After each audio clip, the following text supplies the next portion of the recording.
ఈరోజు మా ఆర్ఎండ్బి శాఖ ద్వారా HAM model hybrid annuity model అని కేంద్ర ప్రభుత్వం గతంలో 2016లో ప్రవేశపెట్టిన పథకం.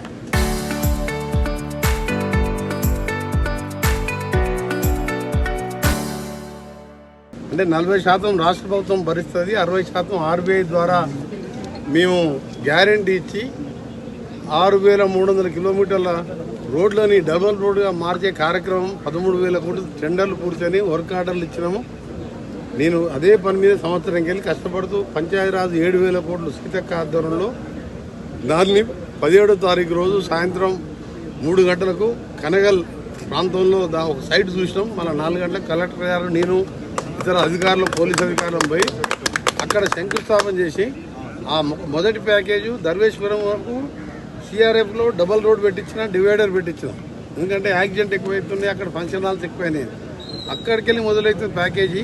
అది గుర్రంపూడు, మల్లెపల్లి, దేవరకొండ, ఢిల్లీ వరకు 300 కోట్లతోని అట్లా 34 ప్యాకేజీలుగా విభజించి 6,300 కోట్ల పనులకు శంకుస్థాపన చేయడానికి ముఖ్యమంత్రి గారు చేస్తున్న రోజు ఆ బహిరంగ సభను సక్సెస్ చేయాలని, అలాగే దాంతోపాటు ధర్వేశ్వరం ఎల్లమ్మ దేవస్థానాన్ని కూడా దర్శనం చేయించి అక్కడి నుంచే మా కార్యక్రమాలన్నీ కూడా మొదలు పెడుతూ తెలంగాణలో మొట్టమొదటి భారీ బహిరంగ సభ ఈ 2.5 సంవత్సరం ఎక్కడ జరిగిందంటే నల్గొండలో జరిగింది. ఎందుకంటే 13,000 కోట్లు, 7,000 కోట్లేమో ములుగు కాన్ఫరెన్స్లో శంకుస్థాపన చేస్తారు, సీతక్క గారి కాన్ఫరెన్స్లో. దీంతో తెలంగాణ ముఖ చిత్రం మారిపోతుంది. యాక్సిడెంట్ తగ్గుతాయి, ఊళ్ళల్లో డబల్ రోడ్లు ఉంటాయి, ఇండస్ట్రీస్ వస్తాయి. ఎగ్జాంపుల్ ఇంకో 2వ ప్యాకేజ్ పెట్టినా చిట్యాల టు రామన్నపేట, ఒలిగొండ, భువనగిరి, జగదేవ్పూర్ వరకు అది కూడా డబల్ రోడ్, అదొక 300 కోట్లు. సూర్యాపేట ఏరియాలో ఆలేరు కాన్ఫరెన్స్లు 300 కోట్లు.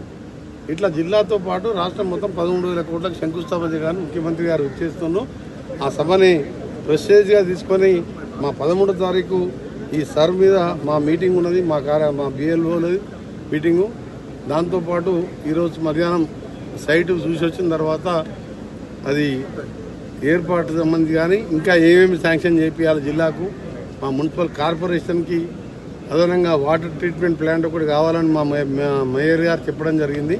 ఎందుకంటే ఇప్పుడున్న వాటర్ ట్రీట్మెంట్ మిషన్ భగీరథ దాంట్లోకి వెళ్ళి ఇస్తున్నాం కాబట్టి సరిపోని ఇళ్ళకు 24/7 ప్రతి ఇంటికి 24 గంటలు కృష్ణా వాటర్ రావాలంటే సపరేట్ ప్లాంట్ కావాలి.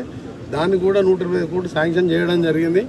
వారం రోజులు దాన్ని కూడా టెండర్ పిలుస్తున్నాం.